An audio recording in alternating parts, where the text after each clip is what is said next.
आधे लोग सो रहे हैं, आधे लोग जाग रहे हैं। अभी भैया इतना बता के गए, मुझे ऐसा नहीं लग रहा है कि आप लोगों के तन में, मन में, बुद्धि में उनका विचार उतरा हो।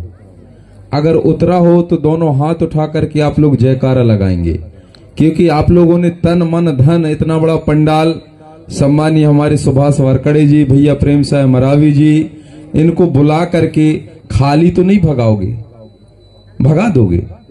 कुछ ना कुछ तो देना पड़ेगा। जब इतना सब कुछ आप लोग दे रहे हो तो मुझे भी दोनों हाथ उठा करके कम से नहीं अपनी उपस्थिति दे दो, ठीक है ना? बोलिए प्रकृति शक्ति फड़ा पेनता, संजोर पेनता। ये आवाज सुन के हमारे पुलिस वाले भी भग गए लगता है, क्योंकि उनको पता था कि अब जगदीश कुंजाम का नंबर लगने वाला है ना? और वो जो है फिर सबकी पोल खोरने का काम करते हैं, इसलिए सोचे होंगे कि पहले खिसक लिया जाए। तो मैं अपना उद्बोधन रखने के पूर्व, विचार रखने के पूर्व सबसे पहले इस टुरकानार की पावन माटी को सहृदय सेवा जोहार करता हूँ, नतमस्तक वंदन करता हूँ। 5 घट ज्योति कलश प्रकृति शक्ति बड़ा देव को नतमस्तक सेवा जोहार करते हुए हमारे इस कार्यक्रम के मुख्य अतिथि परम सम्मानीय बड़े भैया गोंडवाना सुरलहरी, सुर सम्राट, गवैया, नचवैया, बतवैया, सबके गुरु को भी मैं सादर सेवा जोहार करता हूँ। और सेवा जोहार करता हूँ हमारे मंच पर विराजमान परम सम्मानीय बड़े भैया राजकुमार कुलस्ती जी, गोंडवाना महासभा ब्लॉक अध्यक्ष, उनके चरणों में सादर सेवा जोहार करता हूँ। परम सम्मानीय दादा भूमिका गुरु जी, रविंद्र वरकड़े जी, उनके चरणों में सेवा जोहार करते हुए मेरे दादा, जिनके मार्गदर्शन पर मैं ये गोंगो काज करने को सीखा, अपनी रीति नेंग सिंह को समझा जाना, ऐसे दादा पदम सिंह सयाम जी, सम्मानीय पूर्व सरपंच लोटन मरकाम जी, वर्तमान सरपंच संघ अध्यक्ष सम्मानीय वरकड़े जी, और मंच पर आसीन समस्त हमारे बुद्धिजीवी नवयुवा साथी जितने भी हमारे दवान मुकद्दम सम्मानीय उइके जी, और अभी धीरे धीरे सीखने का काम कर रहा है हमारे राकेश मरकाम जी, उनको भी सहृदय सेवा जोहार पहुंचे। और मेरी माता तुल्य समस्त मातृ शक्तियां और पिता तुल्य समस्त पितृ शक्तियां, नवयुवा छब्बा पोता सभी को जगदीश कुंजाम की ओर से सेवा जोहार स्वीकार हो। बोलिए संजोर पेनता। मैं पुरानी बातों को, जो हमारे पूर्व वक्ता परम सम्मानीय बड़े भैया, पूर्व वक्ता सम्मानीय पूर्व सरपंच जो मरकाम जी हैं, आप लोगों को बताए, मैं ज्यादा कुछ नहीं बताऊंगा। आप लोग ये बताओ कि हमारे समाज जो है आस्तिक है कि नास्तिक है कि वास्तविक है? अरे हमारे समाज आस्तिक है, नास्तिक है कि वास्तविक है? बताओ। 1 घंटा से वो भैया यहाँ भाषण दईस, आने उनके भाषण में कुछ समझ में नहीं आई सर, ले थपोड़ी दो बजावा की समर्थन दे रहे हैं भैया का के। यही इंटरव्यू के लाने तो मैं हमेशा पीछे खड़े होता हूँ भैया से कि भैया तई बता के गा सांगे आगे कुड़ियौनी तो कर दे, बखरौनी के टाइम में पता नहीं चारा मरे है कि नहीं मरिया है। तो आप लोगों के सामने बिल्कुल शुद्ध भाषा में बता के गए कि हमारे समाज को अगर एकता में लाना है तो सबसे पहले आपको जानना पड़ेगा कि आप लोग नास्तिक हो कि वास्तविक हो कि फिर आस्तिक हो, क्या हो बताइए। फिर हमारे नेंग सेंग, हमारे मिजान, हमारी व्यवस्था को जो हमारे विद्वान बताते उनको कैसे जानोगे जब आप लोग जानने का प्रयास नहीं करोगे। हमारे जो आदिवासी समाज है, हमारे आदिवासी समाज में अगर क्रांति लाना है तो क्रांतिकारी बनना पड़ेगा। ये नाच गाना तो एक बहाना है, असल में हमारे सगा समाज को जगाना। ये समाज कैसे जागेगा जब तक हमारे समाज को उसके हक अधिकार, उसकी संस्कृति, उसकी परंपरा, उसकी रीति रिवाज, उसकी व्यवस्था, उसका सिस्टम, उसका कस्टम, ये हम जब तक नहीं जानेंगे तब तक हमारे समाज में जागृति आने वाला नहीं है। इस मान सम्मान धरती, हमारी बहन बेटियों के मान सम्मान, जल जंगल जमीन की लड़ाई लड़ने वाला कौन था? कौन था बताइए? हमारे भाई साहब कह रहे हम खुद थे। आप खुद थे?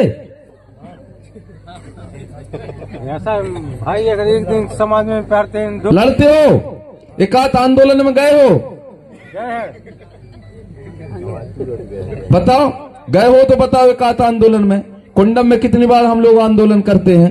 कोई बहन बेटी के साथ अन्याय अत्याचार होता है तो कुंजम दादा को याद करते हैं, उनके संगठन को याद करते हैं। गए हो कहने, इसलिए दादा हीरे सिंह मरकाम जी ने कहा था करनी और कथनी में बहुत अंतर है।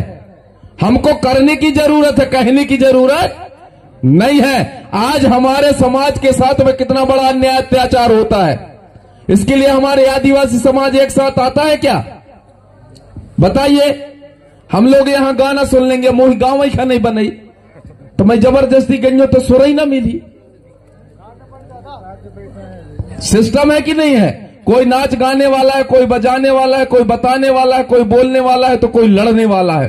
तो हमें हमारे समाज को, मैं अधिकतर नवयुवा साथियों से आग्रह करता हूं कि हमें लड़ने के लायक बनाना है, लेकिन वो लड़ने के लायक बनाने के लिए, उनके हाथों में हथियार दिलाने के लिए हमारे पास भी तो कुछ ना कुछ होना चाहिए कि नहीं होना चाहिए? कुछ नहीं है, कुछ नहीं है, क्योंकि हमें संवैधानिक अधिकार पता है ही नहीं। हम थाने में जाएंगे, पुलिस वाले डंडा मार के ले जाएंगे। अभी हमारे सम्मानी उर्वे जी जो एसआई वो चले गए, उनसे पूछते, मेरे को कोई पुलिस वाला नहीं रोक सकता, क्या कारण है? कौन बताएगा? ये बताइए, क्यों नहीं रोकता? जबकि सीधे चालान काटते हैं, चल अंदर चल। मैं उनके सामने बोलता, नहीं रोकते यार, देख लिए कुंजा मारा यार, छोड़ दो। क्यों? क्योंकि ये हमको जानना है कि हमारे आदिवासी भाइयों के, हमारे कोयतुर भाइयों का, हमारी जो रूढ़ी प्रथा है वही हमको गारंटी देता है कि तुम इस देश के मालिक हो। अब बताइए हमको मालिक कौन बनाएगा? हम कैसे मालिक बनेंगे? हमारे बड़े बड़े विद्वान आते हैं कि सब होशियारी मारा था, सब होशियारी मारा था करके, लेकिन हम लोग होशियारी मारने का काम नहीं करते। आप सभी जानते हो, निरंतर हमारा कार्यक्रम चलता है, हमारे संगठन के लोग, और लोग कहते भी जब तक तुम संगठित नहीं होगे, जब तक एक संगठन में नहीं आओगे, तब तक तुम्हारी जीत होने वाला नहीं है। तो हमें संगठन में रहना है कि नहीं रहना है? और कौन से संगठन में रहना? जो समाज की बात करता हो, नहीं जो ऐसे कई 10 या 50 संगठन बने हुए हैं, कई ऐसे दलाल भी हैं।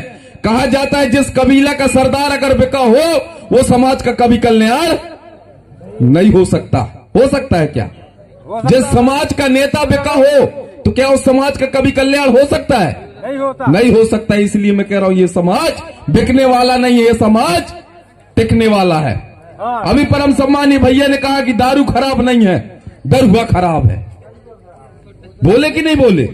और इसका उदाहरण आप लोगों के सामने, हम अपने बच्चों को क्या संस्कार देंगे जब हमारी ये हालत रहेगी? हम खुद दारू पी के पड़े रहेंगे और ऊपर से टिमकी मांदर करेंगे, तो चीज कौन सीखेगा? हमारे बच्चे सीखेंगे। हमारे बच्चों का भविष्य बनाना हमारे हाथ में होता है, कोई दूसरा आके नहीं बना देगा। एक बात बता रहा हूं, ये दारू पीने का क्या कारण होता है। एक गांव में गया था, बरगी क्षेत्र में।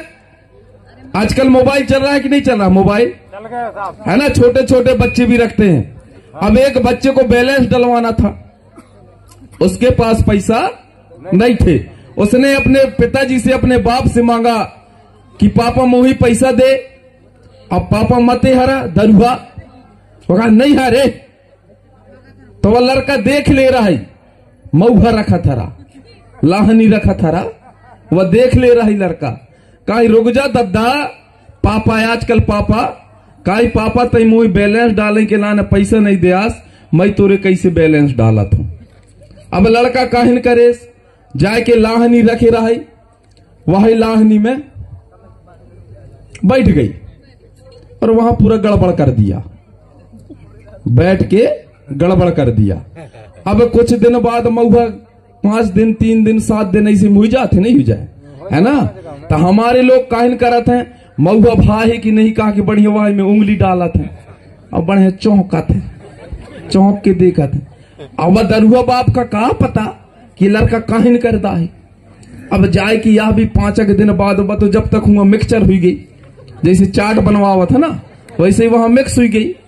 अब यह दरुआ जाए के वही मऊहा का बढ़िया चाटा थे, लड़का देख ले, लेकिन नहीं बता रहे है कि भाई पिटाइए उसे तो बचने है ना।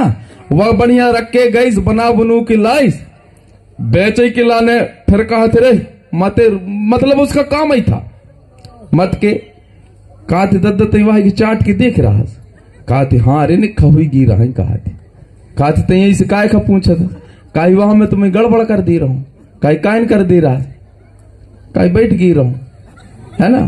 तो अब मतेहरा को होश रहा थी का नहीं रहा ना, कुछ भी बोलिया तो ऐसे ऐसे कर्म भी होत हैं। भैया प्रेम साहब मरावी जी गाना भी गा है कि दारू के कर्म हार भेला न बची जिंदगी के डेरा, आने पूरा डेरा बिक जाता है।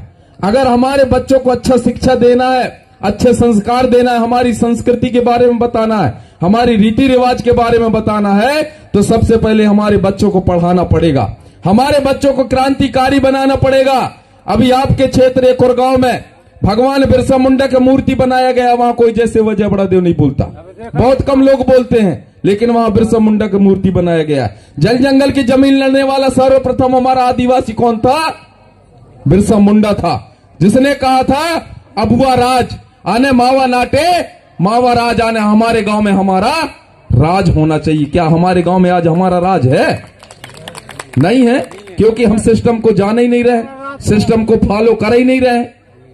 अगर आपके गांव में आपका राज होता तो कोई भी पुलिस वाले हो या कलेक्टर हो, कोई भी अगर अंदर आना होता तो सबसे पहले यहां परमिशन लेना पड़ता है। आजकल गांव में आने के लिए कोई परमिशन लेता है? नहीं लेता है। बाहरी